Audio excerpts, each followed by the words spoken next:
माननीय आमदार श्रीमंत छत्रपती शिवेंद्रराजे भोसले यांच्या मार्गदर्शनाखाली व आपल्या सगळ्यांच्या सहकार्याने हा कारखाना आज मागच्या वर्षी चालू झाला आणि 2023-24 चा गळीत हंगाम आपण 3.25 लाख पूर्ण केलं। त्याबद्दल मी प्रथम आपल्या कर्मचारी असतील, सभासद असतील, शेतकरी असतील ज्यांनी आपल्याला ऊस पुरवला त्या सगळ्यांच्या या वार्षिक सभेच्या निमित्ताने मनापासून आभार मानतो आणि 24-25 चा येणारा जो हंगाम आहे त्याची सुद्धा तयारी अजिंक्यतारा प्रतापगड उद्योग समूहाच्या मॅनेजमेंटनी पूर्ण केलेली आहे। त्यामुळे येणारा हंगाम सुद्धा आपल्याला अशाच पद्धतीने कार्यरत राहायचं आहे। मला खात्री आहे ह्या वर्षी सुद्धा आपण 3 लाखाचा टप्पा सहजपणे तुम्हा सगळ्यांच्या ताकदीवर पूर्ण करू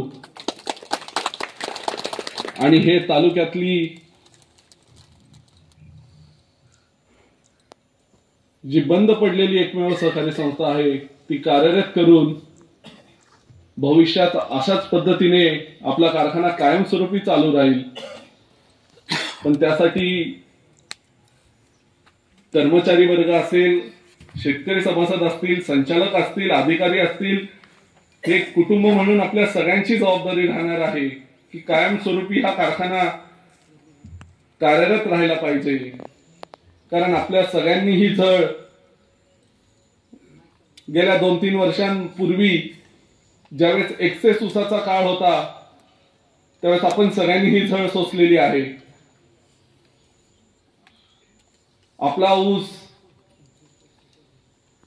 18 महिने 14 महिने अडसाली दादा आपण त्याचा सांभाळ करायचा आणि त्यानंतर आपल्याला आपल्या हक्काचा प्रतापगड कारखाना बंद असल्यामुळे आजूबाजूच्या कारखान्यांवर विसंबून राहावं लागत होतं आणि प्रत्येकाला शेतकरीला आपल्या विनवणी करावी लागत होती। परंतु प्रतापगड चालू झाल्यापासून ही परिस्थिती पूर्णपणे बदललेली आहे। मला खात्री आहे की 24-25 चा सीझन सुद्धा 3.25 लाखाचा होईल, 3.5 लाखाचा होईल, किंबहुना 4 पर्यंत आपण तुमच्या सगळ्यांच्या सहकार्याने जाऊ। परंतु 25-26 चा जो सीझन आहे आम्हाला आवर्जून शेतकरी सभासद सगळ्यांना आवर्जून सांगायचं आहे की 2025-26 चा सीझन हा अतिशय मोठा सीझन होणार आहे। पाऊस भरपूर झालेला आहे, ऊसाखाली क्षेत्र लागवड भरपूर झालेला आहे आणि त्या काळामध्ये एक्सेस ऊसाच्या काळात बाहेरचा कुठलाही कारखाना हा आपला ऊस घेऊन जायला येणार नाहीये। कारण कारखानदारीमध्ये तात्याजवळचा ऊस हा प्रत्येक कारखाना वाहतूक जेवढी कमी लागेल तेवढा कारखान्याचा फायदा असतो। त्यामुळे प्रत्येक बाहेरचा कारखाना अगोदर त्यांच्या जवळचा ऊस घेऊन जायचा प्रयत्न करणार आणि मग त्यानंतर आपल्याकडे येणार। मात्र सगळे जुळून आल्यामुळे एक चांगली नांदी जावळी तालुक्यामध्ये होत असल्यामुळे प्रतापगड कारखाना तुमच्या सगळ्यांच्या ताकदीवर चालू झालेला आहे आणि 2025-26 ला सुद्धा तुमच्या हक्काचा कारखाना इथं चालू राहणार आहे आणि तुम्हाला कोणाच्याही दारात जाऊन फरफट तुमची होणार नाहीये। पण हे अखंडपणे जर चालू ठेवायचं असेल तर या येणाऱ्या काळामध्ये जे छोटे छोटे सीझन आहेत या सीझनच्या दरम्यान सुद्धा तुम्ही सगळ्यांनी या कारखान्याला जे अगोदर सहकार्य केलं आहे तसंच सहकार्य करणं गरजेचं आहे। शेवटी हा कारखाना ताकदीने उभा राहणारे, चालणारे, पळणारे हा सगळ्या तुमच्याच ताकदीवर पळू शकतो। आम्ही संचालक मंडळ म्हणून आमचं सर्व संचालक मंडळ कायम तुमच्या पाठीशी ताकदीने उभं आहे, उभं राहील आणि भविष्यात सुद्धा हा प्रतापगडचा प्रवास आपण सगळे हातात हात घालून निश्चितपणे चांगले दिवस आपले पुढे आहेत.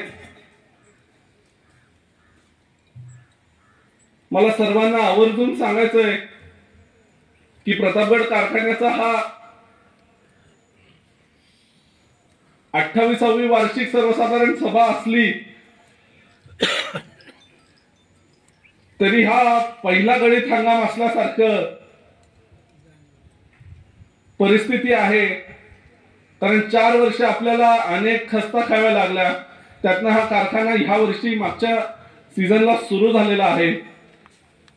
त्यामुळे आपला पुनर्जीवन झाल्यासारखं आहे आणि ह्या पहिला सीझन असल्यासारखा